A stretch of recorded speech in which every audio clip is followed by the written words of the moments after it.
मी समजतं प्रत्येकाला वाटतं की माझ्याकडं खूप पैसा यावा, मी धनवान व्हावं. यासाठी प्रत्येकजण काही ना काही उपाय, तोडगे यासोबत कष्ट करत असतात. पण मंडळी, या कष्टासोबत जर तुम्ही थोडीशी आध्यात्मिकाची जोड जर या जीवनाला दिली तर निश्चित आपल्याकडे जो पैसा आहे तो राहणार आहे. मग उपाय काय करायचा? तर उद्या मार्गशीर्ष महिन्यातील 3रा गुरुवार आला आहे. तुमच्याकडे जर कवडे असतील, कवड्या माता लक्ष्मीला अतिशय प्रिय आहे आणि उद्या कालाष्टमी आणि यासोबत मार्गशीर्ष गुरुवार आला आहे. मग तुम्हाला कवड्या घ्यायच्या आहे, त्या तांबणात ठेवायच्या आहे. 5 घ्या, 7 घ्या, 11 घ्या, 21 घ्या. तुमच्याकडे जेवढे असेल तेवढ्या घ्या. नसेल तर आज घेऊन या आणि उद्या ही सेवा करा. यानंतर अभिषेक करायचा आहे पाण्याने, पंचामृताने, परत पाण्याने. परत त्या कवड्या तांबणातून काढायच्या आहे, स्वच्छ पुसून घ्यायच्या आहे. एक स्टीलची, पितळाची किंवा तांब्याची प्लेट घ्यायची आहे.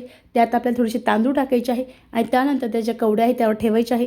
कवड्यांना हळदी कुंकू अर्पण करायचं आहे. त्यानंतर धूपदीप दाखवायचा आहे, नमस्कार करायचा आहे आणि त्या कवड्या ज्या आहे त्या आपल्याला देवघरामध्ये उत्तर दिशेला ठेवायचा आहे. याने आपल्या घरात पैसाच पैसा राहतो. जो पैसा काही कारणास्तव बाहेर जात असेल तो पैसासुद्धा आपल्या घरात राहतो आणि आपल्या ज्या पैशाच्या अनेक अडचणी आहेत त्या सुद्धा संपत असतात. अतिशय साधा, अतिशय प्रभावी उपाय आहे. निश्चित करावा. श्री स्वामी समर्थ.